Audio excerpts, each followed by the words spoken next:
Pemirsa, Indonesia termasuk wilayah rawan bencana. Terkait hal tersebut, masyarakat diimbau memiliki tas siaga bencana bagi seluruh anggota keluarga guna menghadapi kejadian bencana. Dan berikut kebutuhan dasar yang harus ada di tas siaga bencana.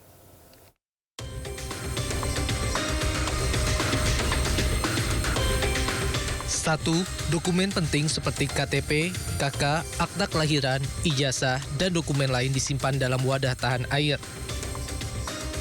2. Uang tunai secukupnya untuk kebutuhan sehari-hari. 3. Air minuman dan makanan kemasan yang cukup. 4. Pakaian ganti yang cukup untuk 3 hari dan jaket. 5. Selimut dan handuk darurat. Kemudian 6. Jas hujan.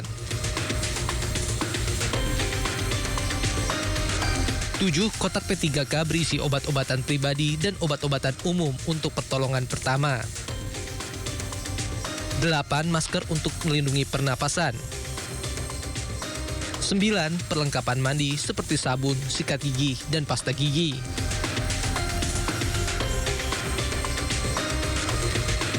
10. Senter atau lampu kepala dan baterai cadangan untuk penerangan. Lalu 11. Alat komunikasi berupa power bank, ponsel, beserta charger. 12. Peluit untuk meminta bantuan saat darurat.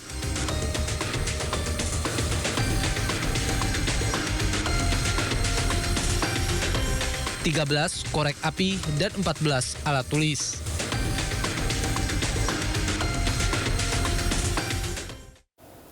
Kita ke informasi selanjutnya, pemirsa. Polisi memeriksa sejumlah saksi dan melakukan tes DNA kepada 2 keluarga korban yang hilang pada 29 Agustus lalu untuk mengungkap identitas 2 kerangka manusia yang ditemukan di dalam gedung bekas kantor perusahaan finance di Kuitang, Senen, Jakarta Pusat.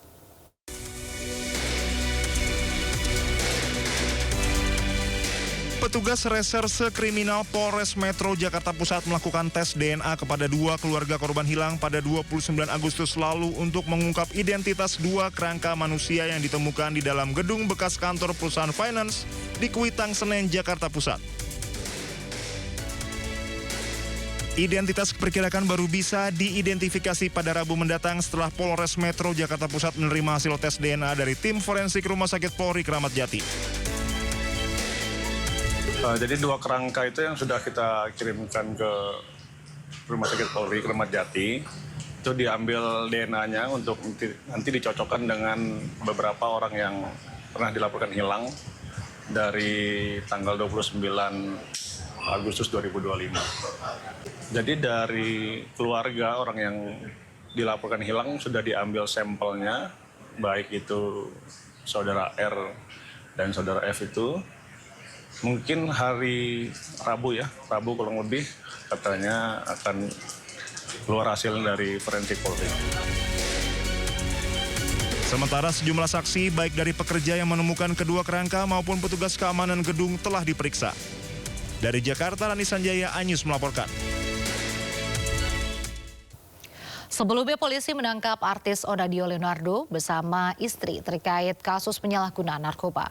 Penceramah muda Habib Jafar yang juga sahabat Onat menyampaikan keprihatinan dan kekecewaannya.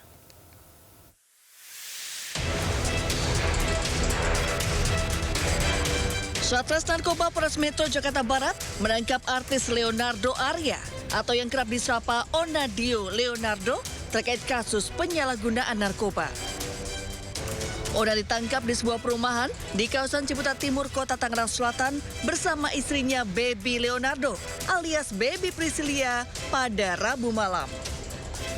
Sementara 1 orang lain ditangkap di kawasan Sunter, Tanjung Priok, Jakarta Utara. Polisi menyita barang bukti ganja dari penangkapan tersebut, sedangkan barang bukti ekstasi sudah habis digunakan. Hingga saat ini polisi masih melakukan pemeriksaan intensif terhadap Onat dan 2 tersangka lainnya. Ekstasinya sudah habis karena diduga dipakai. Yang ditemukan hanya ada beberapa sisa ganja di dalam plastik. Ya, ini masih terus dikembangkan. Ini baru saja diamankan oleh rekan-rekan dari Reserse Narkoba Polres Metro Jakarta Barat. Menanggapi penangkapan Onar, penceramah muda Habib Hussein Jafar Al-Hadar atau akrab disapa Habib Jafar menyampaikan keprihatinan dan kekecewaannya.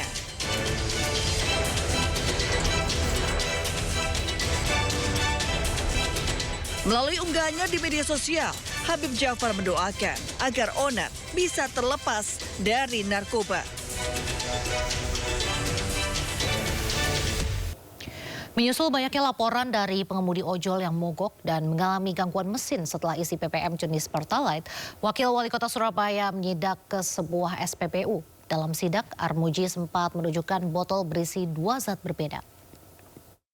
Makanya ini saya masukkan ke laporan ke Pertamina untuk keluarnya ini. Terus ada laporan, request servis nontek gue, diganti apa enggak Pertamina nih? Saya sampaikan ke Pertamina. Loh, ya apa ini? Memang karena ketentuannya prosedurnya begitu Pak, kita data, kita sampaikan ke Pertamina. Iya. Dalam sidak yang dilakukan di sebuah SPBU di Jalan Raja Wali, Surabaya, Wakil Wali Kota Surabaya Armuji menunjukkan sebuah botol yang berisi Pertalite. Sidak dilakukan setelah banyak laporan motor pengemudi ojol yang mogok setelah pengisian BBM Pertalite. Di dalam botol tersebut terlihat 2 zat cair terpisah dengan warna berbeda, yaitu warna hijau yang merupakan Pertalite dan cairan bening yang tidak diketahui. Kes lu, etanol lah apa iki? Iki dicokre iki botol. Loh, lah iya Pak. Menanggapi hal ini, tim Pertamina Patraniaga Jatim Balinus turun langsung ke lokasi untuk melakukan pengecekan tandon BBM Pertalite di SPBU Raja Wali. Hasilnya, tidak ditemukan adanya air dalam tangki di SPBU Raja Wali. Pertamina memastikan BBM di SPBU ini aman digunakan oleh masyarakat. Setelah kita lihat tadi sama-sama bahwa yang diterapkan pasta air pada saat sebelum dicelupkan dan setelah diangkat tidak ada perubahan warna. Nah, perubahan warna ini yang menentukan adanya kandungan air dalam produk BBM. Sebelumnya, seorang pengendara mendatangi Wakil Wali Kota Surabaya Armuji saat sidak ke SPBU. Dalam rekaman CCTV terlihat pengendara tersebut menyerahkan botol yang berisi cairan ke Armuji. Dari Surabaya, Jawa Timur, Nur Syafi'i, iNews melaporkan. Kita ke informasi berikutnya, viral berjam-jam terjebak macet di Jakarta. Seorang pria warga negara Korea Selatan depresi di dalam taksi online. Pria tersebut berteriak di dalam taksi online karena merasa frustasi. Why? No, I'm no smoking.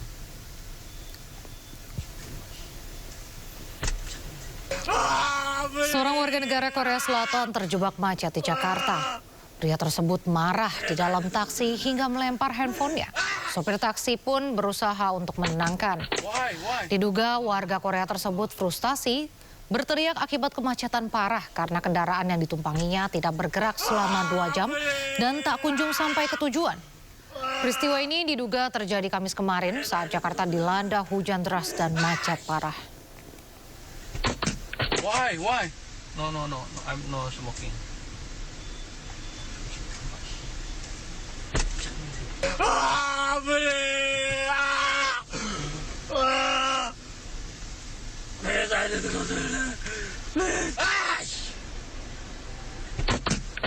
Why? No, I'm no smoking.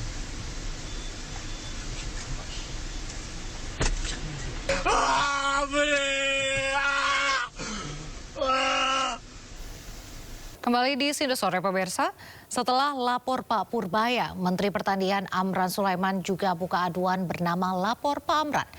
Melalui kanal ini, masyarakat dapat melaporkan berbagai masalah krusial di sektor pertanian dengan identitas pelapor dijaga kerahasiaannya.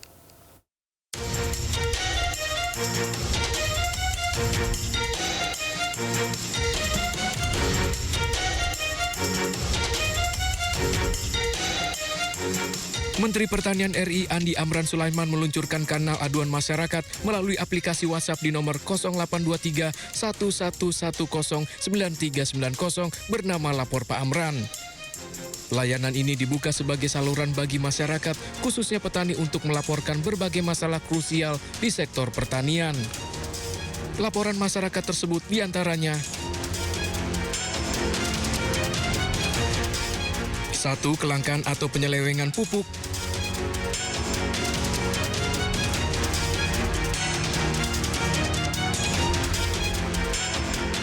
2. Dugaan praktek mafia dan korupsi.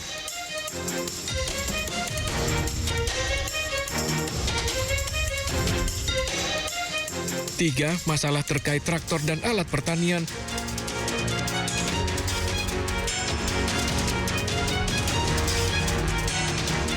4. Penipuan jual beli alat pertanian.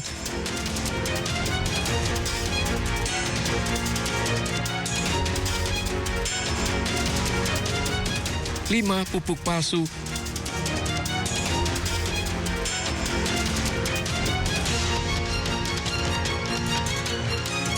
6. Segala bentuk penyimpangan yang merugikan petani.